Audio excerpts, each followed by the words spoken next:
Your Steve Jones Show podcast is loading now. The Steve Jones Show podcast is sponsored by Sunbury Motors, North 4th Street in Sunbury, and Sunbury Motors Kia, routes 11 and 15 in Hummel's Wharf.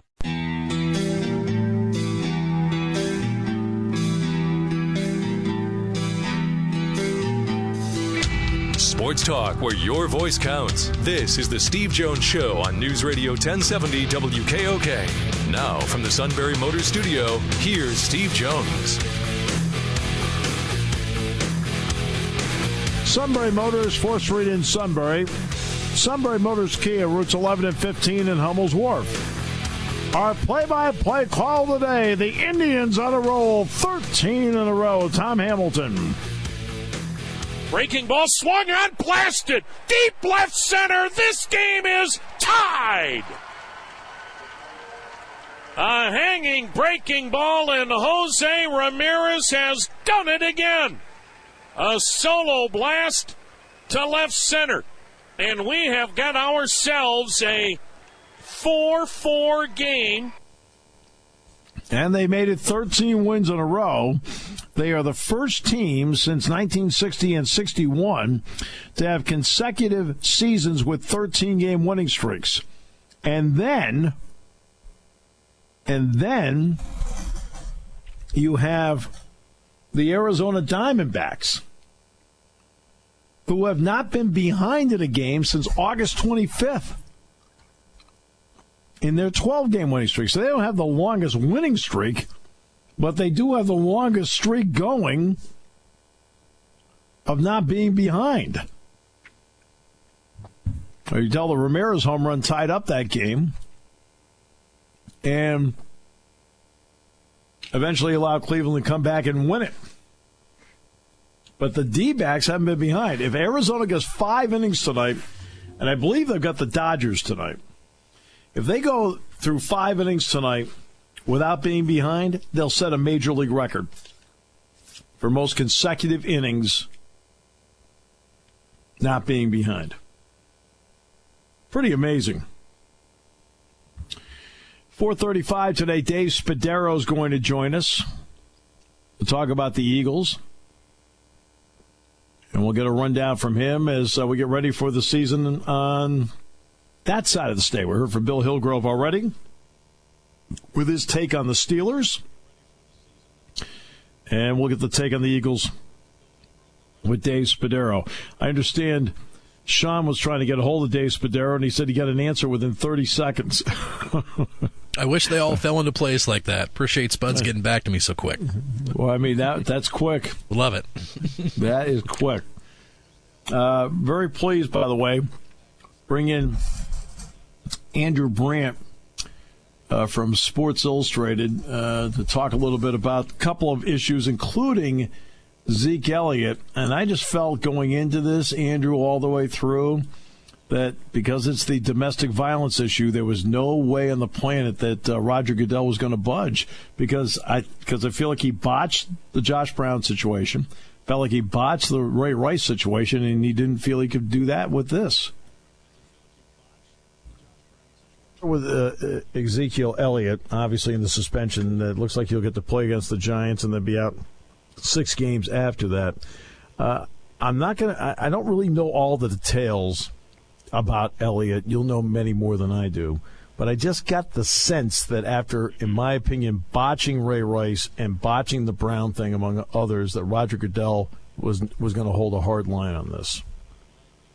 Yeah, I agree. I think nothing happens in a vacuum. Everything's related to something else. And it was 4 years ago when we talked about Ray Rice and how Goodell was excoriated for 2 games, and then it all changed with a policy that was 6 games. And I think what we can sort of fast forward to now is that Goodell listened to his advisors, had a hearing, gave him 6 games, and what came out last night was the appeal decision. Elliott appealed, and the appeal is upheld. The appeal is denied. The 6 games are upheld. And really, reading that opinion, it was almost written for if a court, which seems to be happening, were to look at this. Henderson wrote that The process was in place from the new policy. The process was followed. Roger Goodell did not overstep his bounds. It was a fair arbitration process. It was an appeal. It was heard. It was denied. And there we go. So the CBA part of this is over. Now, as tend to be the case with the NFL and NFLPA the past 5 years, we have litigation. So we will see what happens. We're in court, and the court will figure this thing out. But I just think it's a really uphill battle for Elliott and the NFLPA with what's in place. And the Brady case strengthened commissioner power, not reduced it. Exactly. Where do you think, as a power group, the NFLPA stands right now? I mean, are they essentially with their hands tied, powerless, or do they have more meat on the bone than we realize? Well, I think the way to answer that is nothing new to people, but the NFL and the NFLPA leadership have zero relationship. Right. They don't like each other, they don't trust each other, and they don't communicate. So the only time they communicate is through legal briefs and a court hearing like in Texas yesterday. What does that mean? That means that everything's going to be a fight. I look at basketball, I look at baseball, I look at hockey. Those leaders don't necessarily like each other, or don't, they don't have to go out for beers. They don't have to go out with their wives or husbands, but they have to talk, and they have to show some mutual respect, and that's not happening. So where we are is a consistently silent relationship, except for combat, and I think we're going to see that all the way through till whatever happens with the next agreement, but we're a long way from that. And you've also written that there's a need for a developmental league, but financially, I mean, is that even possible with these people? Again, those people have to work it out. I think it's financially, yes, possible. One part of it is we have such a limited off season in the NFL now in terms of players reporting to facilities. Right. Theoretically, you could even use NFL team facilities. Pick a place: Jacksonville, Miami, Tampa. Before the months of February and March, before the players come back in April. So I just think this is an obvious way to do something about these hundreds, thousand players cut the other day. I want to ask you wrote another intriguing piece also on Matthew Stafford and his new contract. Yeah. Give us what you perceive, big picture, the groundbreaking part of a contract for a guy that's never been to the NFC Championship game, let alone a Super Bowl, but it is also a quarterback star league. Well, I think we can lose the conversation about playoffs or whatever it is, because I've negotiated contracts my whole life. The last thing I get into when I'm an agent or a team is kind of a how good conversation. Okay. It's all about leverage. It's all about timing. It's all about what's ahead on the contract. The Lions did not want to face the franchise tag next year. The Lions did not want to face a quarterback in a lame duck year. The Lions know he's the most important player they've ever had, maybe not ever, but certainly in the past 15 years. Right. And they made a decision. Now, I would love to see a fully guaranteed veteran contract at a high level. It hasn't happened. Like Major League Baseball. Like baseball or basketball. This is the closest thing there is. Right. So this is $50 million bonus, which is astounding. I don't think we've seen anything higher than mid-30s. This is $60 guaranteed at signing. This is $86 million locked in by year 2.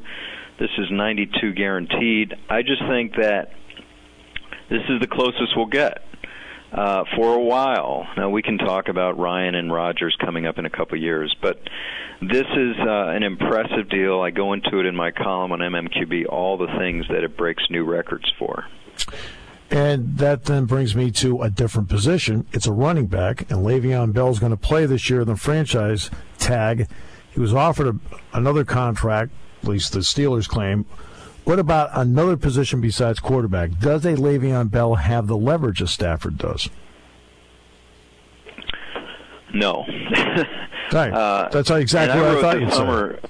I wrote this summer that Le'Veon Bell is a really tough one because The tag was, for people who don't know, the tag now looks back 5 years to bring in the numbers instead of looking back 1 year. Usually that hurts the player. In this case, it helped him because they brought in all of Adrian Peterson's big numbers from 3-4 years ago. Now, the problem is there's no market for running backs. It's the most devalued position by far in the league. Yep. You get below Bell, and you're talking about $7 million top number for like a Sean McCoy or Doug Martin. That's it. Yes. And the best running backs for contract purposes are probably guys in their rookie deals like Elliott. Well, he's got other issues, but David Johnson. So we're going to have to see, but I can't believe that they were going to be able to get a deal done because there's no market. What are you comparing Le'Veon Bell to? He obviously want to be compared to something beyond a running back, which I understand, but that's not happening. Andrew, an absolute pleasure. I know there's a certain window that we could get you in. We appreciate the fact you fit us in today with your great insight. Thanks. Enjoyed it. Thanks, guys. Andrew Brandt, Sports Illustrated, and Monday Morning Quarterback, MMQB. Great to have him on the show. First time we've had him on. Dave Spadaro joins us in the final half hour to discuss the Eagles.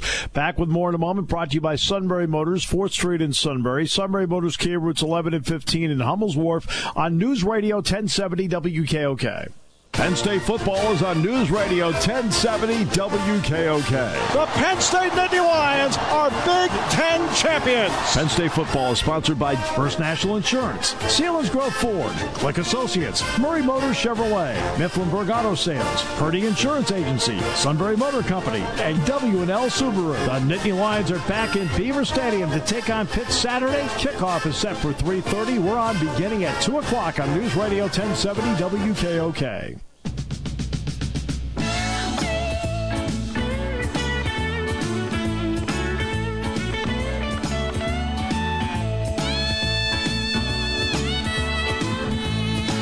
All right, great to have you with us. Our thanks to Andrew Brandt for joining us today, along with Bill Hillgrove.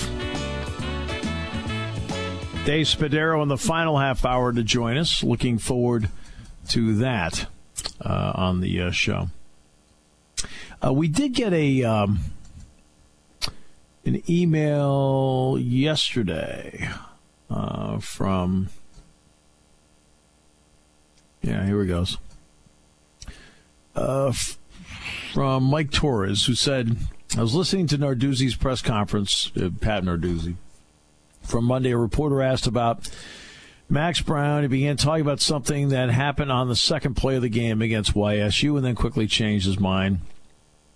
And he wouldn't talk about it because he didn't want to give away anything to Penn State. I wasn't able to find the game on YouTube. I was wondering if Steve had a chance to watch the game and maybe provide some insight as to what Narduzzi was referencing on the second play.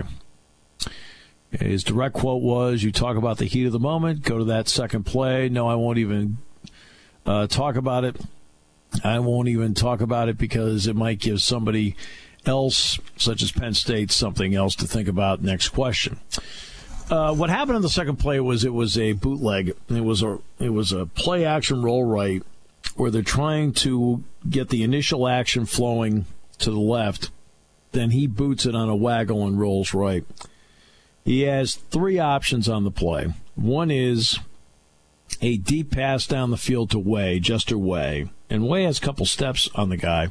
Second option is Kadri Henderson. Third option is to run the ball. He picked the worst of the three options. And the way that play is supposed to be, just looking at it, it's the deep ball downfield that's supposed to be there. And he threw it to Henderson. He almost threw an interception, as a matter of fact.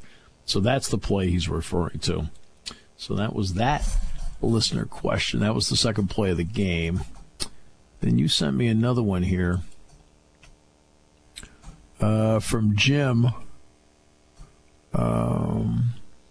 Yes, our great friend Jim out in San Francisco. He says, I know it's way too early to ask such things, but I'd like to know, if Penn State, Ohio State, and Michigan were to go undefeated in the regular season, but each lose one game to each other during the regular season, who would be the Big Ten East champion? My reason for asking, I normally wouldn't root for all of the Big Ten teams during the non-conference portion of the schedule. But if an out-of-conference loss would potentially break a tie down the road, it would easily change my rooting interests.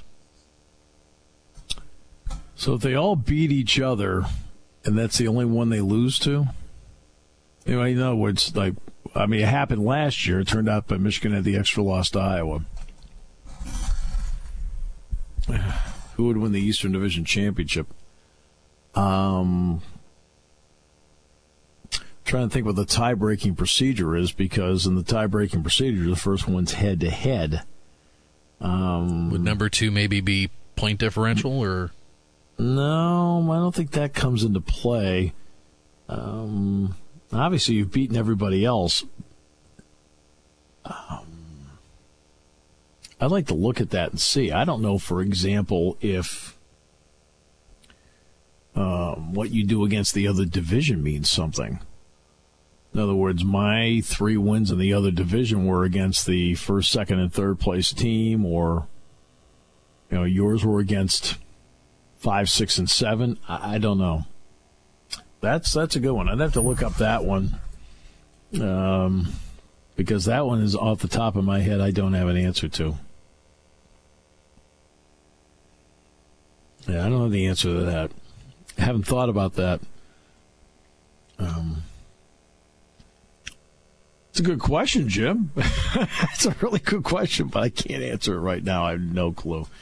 I normally would have a Big Ten media guide here that would have all of that, all that tie-breaking stuff in there and so forth, and I don't have that in front of me right now. So yeah. Wow. That is putting the cart way ahead of the horse, but it is an intriguing question. But I don't think non-conference has anything to do with it. I don't think there's anything. Well, it might have something to do with it. It might have to do something with overall record. No, I'll have to look it up. That way I give you the right answer instead of just guessing. That would not be right. So, that would not be right. So we'll stay out of that for the moment. But I'll take a moment and look it up, Jim, just to know. Oh. That way you get the right answer out of it. Wonder if he's trying to figure out whether to root for Oklahoma or Penn State or Pitt. What, I don't know. I'm trying to figure out who he's trying to root for. But yeah, that's a really good question. I haven't really thought about it, though. It's one of those things where I don't think about it until November. So I'll slide out. I will look it up for you, though, just so I have an answer for you at some point. I think some of you know, you probably have heard of Craig Carton. WFAN and CBS Sportsnet carries the show in the morning, Boomer and Carton. Craig Carton was arrested by federal authorities this morning on charges he ripped off millions of dollars from investors by peddling bogus concert tickets in order to cover his own gambling debts, according to court papers. Carton, 48, and business partner Joseph Melly are accused of running a Ponzi scheme in which they used funds from new investors to repay earlier investors and other debts, according to the complaint filed by the U.S. Securities and Exchange Commission. Together, Carton and Melly, a 43-year-old promoter, they say they ripped off at least $3.6 million from two investors, while on his own, Carton, according to them, misappropriated another $2 million from one of the two investors. The two solicited investments in ticket reselling enterprises, they claim, bought tickets to Katy Perry, Justin Bieber, Roger Waters, Metallica, Barbra Streisand, and Adele, and then resold them at huge profits. Now, according to the complaint, it says Carton falsely claimed to investors that he, sometimes on his own and sometimes through Melly, had access to millions of dollars worth of concert tickets at face value.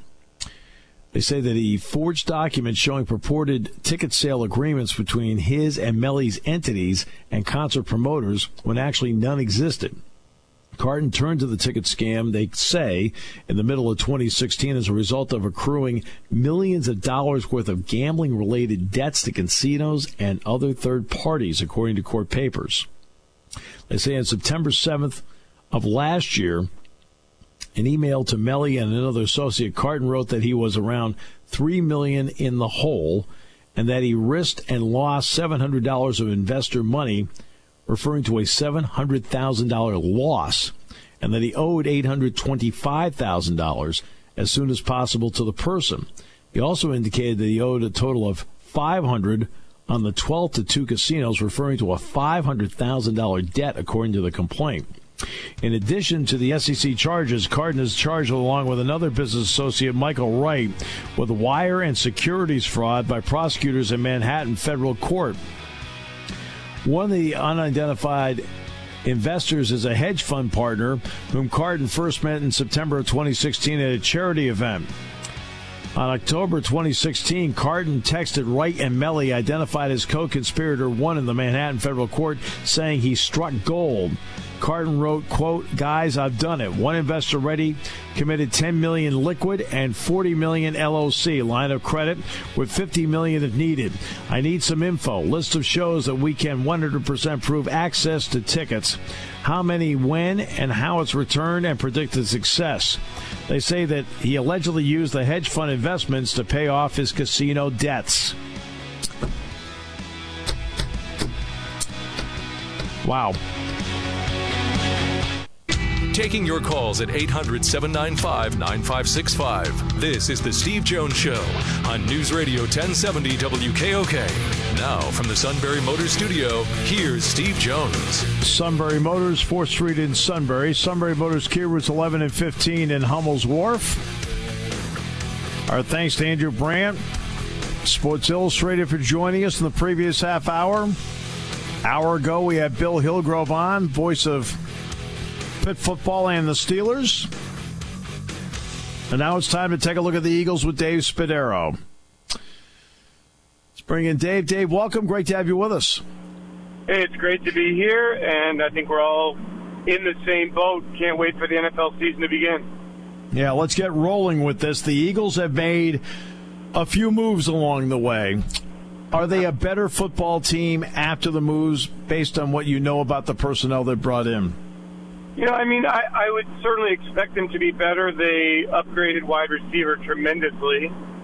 I think they've upgraded cornerback significantly. I think the defensive line has a chance to be much better than it was last year. And the offensive line isn't facing a situation where the right tackle, Lane Johnson, is looking at a 10-game suspension. So I do think they're better. Now, are they where they want to be from a top to bottom of the roster standpoint? No. I mean, they still have big question marks, certainly at running back. I think there's some age up front that you look at and say, I hope these guys can hold up. I think the safeties, you wonder if there's enough depth there. For the most part, I do think they are a better football team. Hopefully for the Eagles, that makes that, you know, that becomes a reality in the wins and losses. With the trade of Matthews to Buffalo, are they better at corner now after making that move, in your opinion? Oh, my gosh, way better. Ronald Darby is so much more athletic and instinctive and competitive, and he gives them a chance against all of these elite speed receivers that they're going to face. And by the way, as much as I love Jordan Matthews, he wasn't the prime piece in that deal. It was a third-round draft pick. So, I mean, the Eagles really paid a stiff price to go get Ron Darby. And I do think there will be challenges. I think that teams will throw the ball up for grabs when he's matched up against these bigger receivers and see who can win in the jump ball contest. But, yeah, Ron Darby is far superior. And then I think adding Dexter McDougal late in the preseason from the New York Jets gives the Eagles a chance to match up against all of these little slot receivers that they're going to see. I don't know if he's ready to go on Sunday, but Jamison Crowder from Washington is a really, really difficult matchup, and the Eagles didn't have anybody on the roster who had that kind of quickness. So McDougal brings a different level of athletic ability as well. The Eagles just were not athletic enough at cornerback last year. And then they've also got the young kids, Rasul Douglas, who's developing, and, of course, Sidney Jones, who's recovering from his injury. Interesting about Matthews, every quarterback, especially a young one, has that security blanket guy that when they feel they need something, they seem to look for him. Matthews seemed to be Carson Wentz's kind of guy in that regard. Who now can fill that role for a young quarterback? Because a veteran doesn't care. They'll put it all over the place to anybody. Yeah, agreed with you on that. And I think that Jordan missed a couple of games late in the year. He had the ankle injury or the knee injury. And Carson really developed a great rapport with Zach Ertz. So I think that is one piece of the puzzle.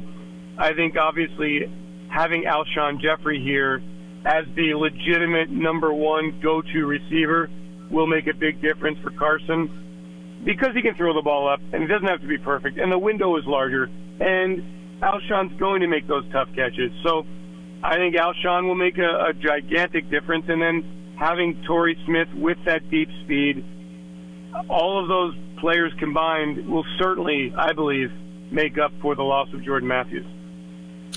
All right, so when you look at them coming out of camp, give me a couple guys that, they're not going to be big contributors, but you know what? In the preseason games when they had a chance, they showed you a little something, and that's why they made the roster. Who would that be?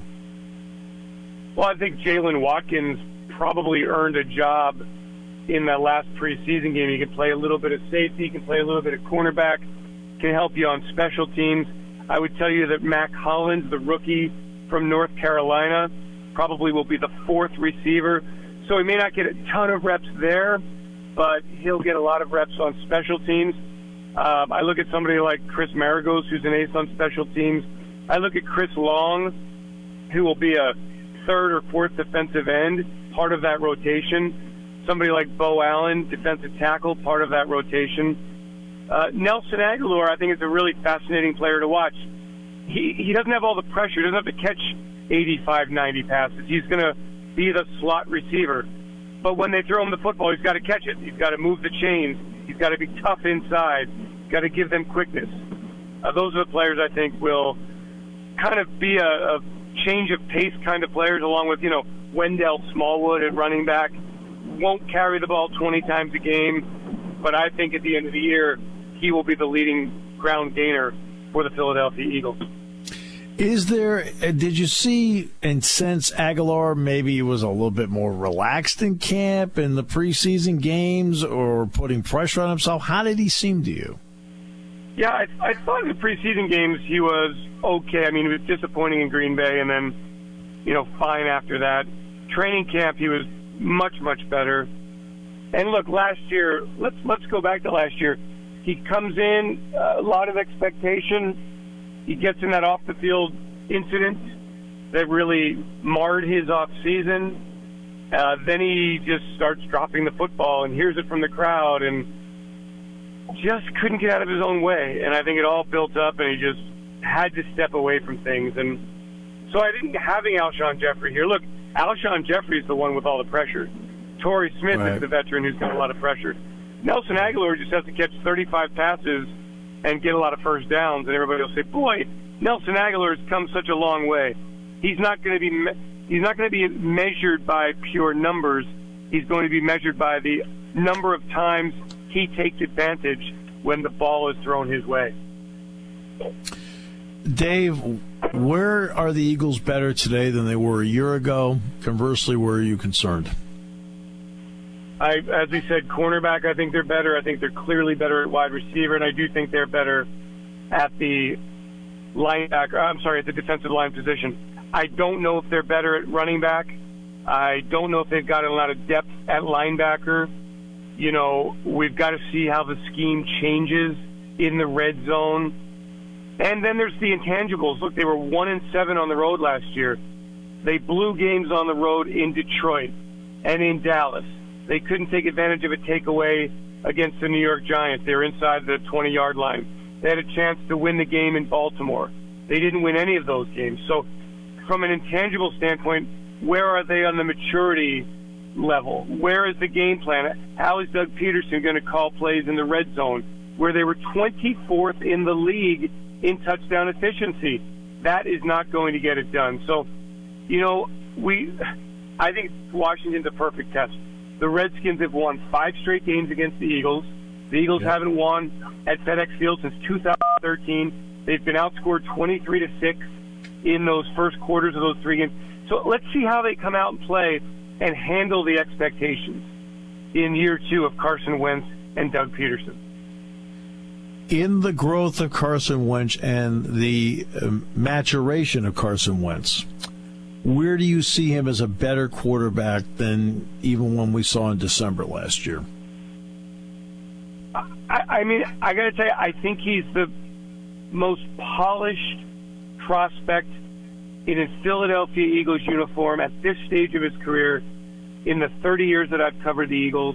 And that goes back to the days of Jaws and then Randall and then the quarterbacks up until Donovan. And then when Donovan was done, all the way through the Michael Vicks and the Kevin Cobbs and the Nick Foles, Sam Bradford, Mark Sanchez, etc. I just think that this kid is really special. He gets it from a big picture standpoint. He's a student of the game. He wants to be a great quarterback. He's not interested in all the fanfare. He's extremely competitive. And, oh, by the way, he's 6'5", 240, great arm, good athlete, can escape in the pocket. He's not going to be fooled on game days. I think the one area where he really needs to get better is where he struggled last year was when he started slowly, a couple of interceptions against Minnesota, a couple of interceptions against the New York Giants, played poorly on the road in Cincinnati, needs to be better early in games, and then we need to see him coming down the stretch of games and putting the ball in the end zone and winning games for the Eagles. And I think that's going to be a natural step for Carson Wentz this season. Does the league, in your opinion, have more parity right now? I mean, I know the Patriots are the defending champions again, but are you seeing teams closer together now, whether it's good or bad, but closer together? I don't know, because I look and I wonder how good can the Jets be, and where are the Chicago Bears, and you know, the Buffalo Bills are really bad, and some of these. So there's some bottom feeders that are very concerning. The San Francisco 49ers, Los Angeles Rams. I mean, that's 5 teams right off the bat. That's more than a sixth of the league. I think in the NFC East, it is as competitive as I've seen. There hasn't been a repeat winner since 2003, 2004. I think all 4 teams have a chance to win it. So in the immediate neighborhood, yeah, the NFC East is as balanced as I've seen it in a long, long time. What do you think of the Elliott suspension and how the league has handled it?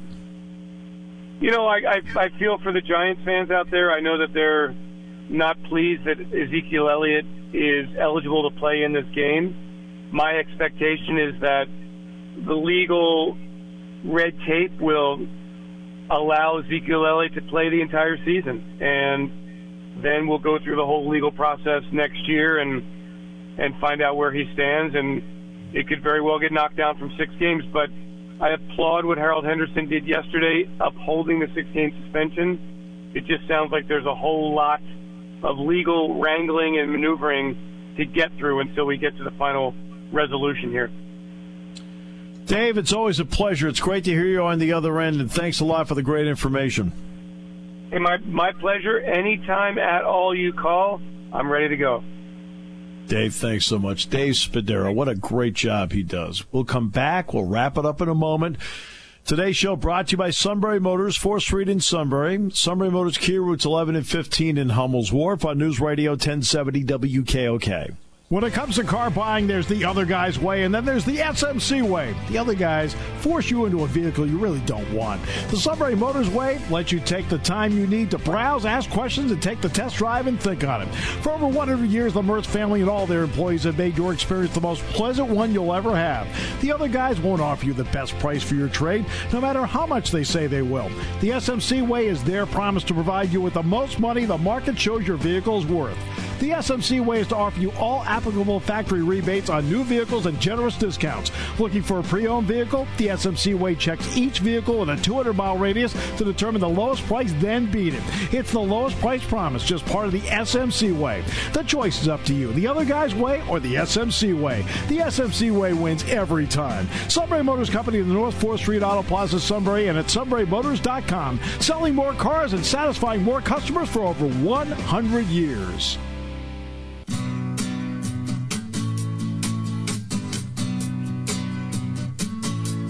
Okay, so let me get this straight now. And first of all, our thanks to Dave Spadaro. Talking about the Eagles, our thanks to Bill Hillgrove today. We talked Pitt football and Steeler football with the legendary voice. And also our thanks to Andrew Brandt from Sports Illustrated joining us today with great insight. Let me get this straight. Okay. Earlier in the show, during our commercial break, you played a promo for Bucknell football on Eagle 107 where Doug Birdsong describes a game-changing interception. That's right. Yes. Yeah. You then played a Penn State football promo because Penn State football airs on WKOK with the play-by-play of the end where they win the Big Ten championship, correct? Bingo. Then later on, you played a Shikellamy football promo where the announcer is describing a 32-yard field goal in the second quarter. Okay, what am I missing here? When I first heard it, I thought it's got to be the game winner. Then I thought, well, maybe it's a 50-yarder. Okay, Sean, what am I missing? Yeah, when I was going through the Sunbury Motors game night highlights last Friday night, I saw that too, and I think, I don't know if we really need that in there. Well, we want to give the kids some credit. Oh yeah, absolutely. You know. Oh yeah, absolutely. You know. I agree with that. Yeah, I agree with that part. But to promote the next game, that's for the one we picked. Come watch us kick field goals. What? No. Maybe it was a timing issue. Maybe it was a timing issue, just the length of the highlight, it fit. It just has to be in a certain period of time. Maybe it's the one he got right.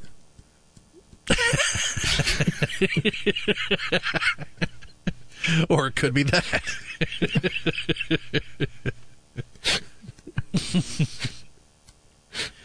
Yeah, but you should have seen it split those uprights.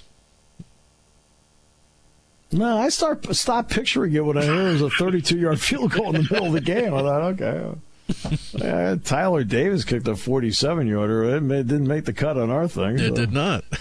So, like, okay. Big Ten champions had more pop and sizzle to it. That's the grabber. Well, we'll find out how much pop and sizzle there is this weekend. Obviously, people will be shoehorned into the stadium. The weather looks like it's going to be great for the game on Saturday. It's going to be a good second test. Go out there. I think both coaches will walk out of the game knowing pretty much where they are with their football teams, with their respective conference seasons coming up. Although for Pitt, they're going to go right from Penn State into Oklahoma State. So they've got back-to-back top 10 teams. Oklahoma State, they'll get them at home. But, I mean, that's two really tough games back-to-back. And maybe their best defensive player, Jordan Whitehead, can't play either game because of the suspension. But, I mean, everybody's known that going in, that's how it was going to be. So both coaches, I think, are going to walk out with a better idea where their football teams are, what they need to work on after a game like this on Saturday. Penn State, of course, the stakes are very high. And I talked about this yesterday. Don't be lulled into a narrative that just because, Pitt has talked this up a lot, and they've talked it up a lot, and I completely understand why they've talked it up a lot. And James Franklin has talked about, okay, here's the next week. Don't get lulled into thinking one team gets it and the other one doesn't. That's far from the truth. James Franklin's trying to win championships here. So you don't throw, here it is. It's Pitt week. Let's throw all the eggs into the basket. No, that's not what you do. What you do is you go out and you go to work like you go to work every week. The same approach that you used for Ohio State last year is the same approach you used for Purdue, the same approach you used for Indiana, the same approach you used for Rutgers, same approach you used for Michigan State, the same approach you used for Wisconsin, and then the same approach for USC. Well, I loved what he said in the press conference yesterday, and we aired a little bit of it today in the Inside Penn State Athletics segment, that we're just taking it one day at a time, but it's all about everybody maximizing their efforts, and when you put your head on the pillow at night, there's no question that you gave everything you did today. But these are not mechanical practices, Sean. I think people are thinking that, okay, let's look at the pit offense. Let's go to the play card. Run play 8. Oh, very nice. Okay, that's a good job. All right, let's go to the play card. Play 9. Line up like that. Okay, run. Okay, good. No, that's not how a Penn State practice goes. Penn State practice is one of high energy, pace, no standing around. And if a player does something wrong, believe me, it's pointed out in very direct terms. But if a player does something right and it's a big play, that play is celebrated. I'm talking every year, you're talking high fives all over the place, chest bumps, things like that. It only takes a few seconds, and then they go to the next play. But there is an emotion in practice that I don't think people understand. And I can understand why they don't, because there isn't a lot of access to practice. Some people get to see one here and there now. The media gets to go to see a little bit on every Wednesday. But when you're there every day, there is already a built-in emotion in the practice to begin with, where it is not a sterile, staid environment. And I think people got the impression last year that Pitt is flying around that practice field and it means everything to them and they're going to get it done because they know what this game means, which I understand you thinking that. And that Penn State was, it's another week, let's get it done. Okay, we're up to play 12 in the card, run the play. Okay, very good. Let's go to the next drill. That's not how a Penn State practice goes. A Penn State practice for Akron is very much like the Penn State practice for Pitt, because they already have that built-in pace, energy, and emotion in the practice anyway. In fact, I think if Penn State put any more emotion into the practice, it would be counterproductive. So that's why I want people to understand the ability, part of the ability to get the game and the importance and the significance of the game is to properly prepare for the game so that when you run out, you're ready. Penn State already is a team that plays with emotion anyway, because they practice with emotion and pace.